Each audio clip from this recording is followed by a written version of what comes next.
সবার জীবনে কিছু না কিছু লক্ষ্য থাকে, আর এনার লক্ষ্য রাস্তার মাঝখানে পুরুষ দাঁড় করিয়ে তাদের সামনে মুজরা করা।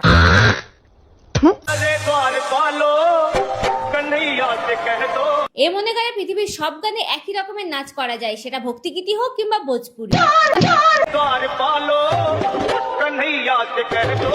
মাঝ রাস্তায় মুজরা করে করে ভগবানের গান আর ভোজপুরি গানের মধ্যে পার্থক্য করতে ভুলে গেছে।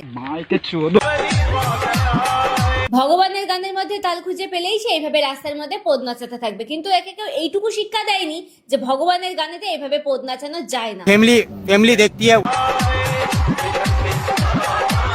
ভগবানের গান নিয়ে এইভাবে খিল্লি উড়ানোর কারণে আমার তরফ থেকে তোর জন্য ছোট্ট একটা উপহার। So hey, welcome and welcome back to my channel achieve over. প্রথমেই সবার কাছে ক্ষমা চেয়ে নিচ্ছি এত দেরি করে ভিডিও দেওয়ার জন্য। তো আশা করি আজকের ভিডিওটা অনেকেরই ভালো লাগবে এবং তাদের কাছ থেকে ফুল সাপোর্টও পাবো।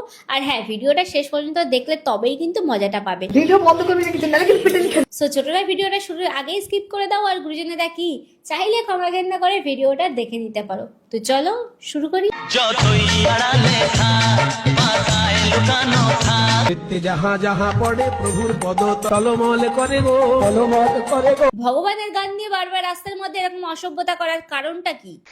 तुम क्रिश्चियन बन सकते हो, मुसलमान बन सकते हो, लेकिन हिंदू नहीं बन सकते। সেই জন্যই বুঝি হিন্দু ধর্মের গান নিয়ে এইভাবে রাস্তায় নেমে মুজরা করে ধর্মটাকে অপমান করছিস। क्योंकि हिंदू पैदा होते हैं, बनाए नहीं जाते। তা তুমি আসলে कोनটা, পয়দা হয়েছো নাকি ধর্ম গ্রহণ করেছো? गजब बेइज्जती है। না মানে হিন্দু হয়ে দুদিন পর পর ভগবানের গান নিয়ে এইভাবে রাস্তায় নেমে অসভ্যতা করার কারণটা কি? जहाँ जहाँ पड़े प्रभुर पद তা এগুলো কি হিন্দু ধর্মে জন্মগ্রহণ করার ফল? तलमल करे गो, तलमल करे गो। যে নিজের ধর্মকেই সম্মান করতে পারে না সে কিনা জোর গলায় বলতে আসে হিন্দু না, তুমি হিন্দু নামের কলঙ্ক। ठीक बोलेছি। প্রভুর পদ ভরে তলমল করে গো। আসলেই তো দিন যার যে রাস্তায় পুরুষ দাঁড় করিয়ে পিছন না চায়, সে কি করে ধর্মের সম্মান বাঁচায়? बात तो सही है। বোঝো কাণ্ড, এতগুলো পুরুষ মানুষ দাঁড় করিয়ে তাদের সামনে এইভাবে পিছন নাচাতে গেলে একটু তো লজ্জা থাকা চাই, কিন্তু সেই লজ্জাটুকু এর মধ্যে নাই। রাগ করলি? তুমি দিন দিন যা শুরু করেছো তাতে লুকিয়ে না, এবার থেকে তোমাকে সবাই সামনাসামনিই দেবে। আছোলা বাস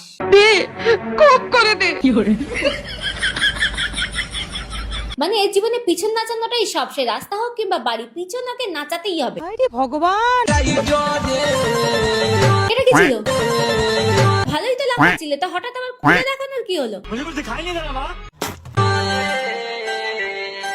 ও তুমি আলগা করে দিয়েছো দেখানোর জন্য? আমরা মেয়েরা যদি না দেখাই তাহলে ছেলেরা কি করে দেখবে? ও তা সেটা আগে বলবে না যে তুমি এইভাবে দেখাতে চাও তাই খুলে দিয়েছো? তাহলে তুই আসলে কি বলতো, নির্লজ্জ না হলে এরকম কেউ করতেই পারে না। পন মারা।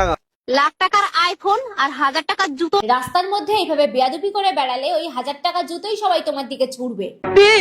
করে ওড়না কিনে নিজের শরীরটাকে ঢাকো। তো তোমার অন্য কি হলো বলো?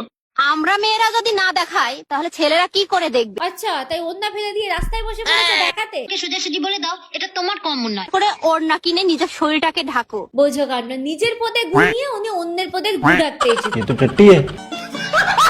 তোমার এই ভাঙা পায়ে আজকে শুট করতে এসছো? কি ডেডিকেশন দেখেছো কাজের প্রতি? পা ভেঙেছে তাতে কি, রাস্তায় নেমে পথ নাচাতেই হবে। আরে বাবা, বছরে একটা দিন হলো রামনবমীর পূজা। তাতে তোমার কি? তুমি তো ভগবানের গান নিয়ে রাস্তায় নামা পিছন নাচাতে। আমি কি বাড়ি শুয়ে থাকবো? এ মানা না, ছি ছি, তুমি কি বাড়ি শুয়ে থাকতে পারো রাস্তায় থাকতে? কেন চাহিয়ে বাবা? সে তো বুঝতেই পারছি যে তুমি রাস্তায় এসে শুতে না পারলে মরে যাবে। সবার ভিডিও বানানো হয়ে গেল। ওমা তাই? তাহলে তুমি দেরি করছো কেন? তাড়াতাড়ি রাস্তায় শুয়ে পড়ো। আমার মাথা ঘুরাই কেন? দিনরাত অন্যদের মাথা ঘুরালে মাঝে মাঝে নিজের মাথাও একটু ঘোরে। ডিপ্রেশন। আমি কি পাগল হয়ে গেছি? এই কি কও, পাগল হয়ে কেমনে? ওই ছেঁচড়াটার জন্য। এতক্ষণে তুমি একটা খাঁটি কথা কইছো। ওই স্যাসরাটার জন্য তুমি একা পাগল হও নাই, সোশ্যাল মিডিয়ার অনেকেই পাগল হইছে। না না না, ওই স্যাসরা তোমাকে উল্টো পাল্টা গানে নাচাবে আর সেটাই ওকে ট্রেন্ড মনে করে নাচতে শুরু করবে। এভাবেই তো গোটা সোশ্যাল মিডিয়াটা নষ্ট হতে চলেছে। সে না হয় ঠিক আছে, কিন্তু পিছনের বুড়োটা এইভাবে ধ্যাঙ্গন নাচ দিচ্ছে কেন? প্রবাসী মেয়েদের নাচ দেখলে অমনি ইচিং বিচিং একবারে নেচে ওঠে। দুজনেই, একজন খেয়ে টলছে আর বুড়োটা না খেয়েই টলছে। আমার ভালো লাগছে না। জানি তো, তোমার পিছন নাচাতেই বেশি ভালো লাগে। तेरी खोपड़ी में कितना टेंशन है तेरे को मालूम क्या? সেই টেনশন কমানোর জন্য কি লোকের সামনে রাস্তার মাঝখানে মুজরা করো? এই এটা আবার কেমন নাচ? দেখো ওইভাবে নাচতে নাচতে ওর মেইন পয়েন্টে যদি চাপ থেকে গলে যায় তাহলে কিন্তু ওরা বিয়ে হবে না, তখন কিন্তু বেচারা কেঁদে কুল পাবে না। এই জীবনে সেটা আর তোমার হওয়া হবে না। হ্যাঁ এটা তুমি হতেই পারো, চেষ্টা করো, খুব তাড়াতাড়ি হয়ে যাবে। সো আজকের ভিডিওটা এখানে শেষ করছি। ভিডিওটা কেমন লাগলো অবশ্যই কমেন্ট করে জানিও, ভালো লাগলে লাইক এন্ড শেয়ার করে দিও। ইউটিউব থেকে যারা দেখছো তারা চ্যানেলটাকে সাবস্ক্রাইব করে দিও, আর ফেসবুক পেজ থেকে যারা দেখছো তারা অবশ্যই পেজটাকে ফলো করে যেও। তো দেখা হচ্ছে নেক্সট ভিডিওতে, ততক্ষণে যেন সবাই ভালো থেকো, সুস্থ থেকো।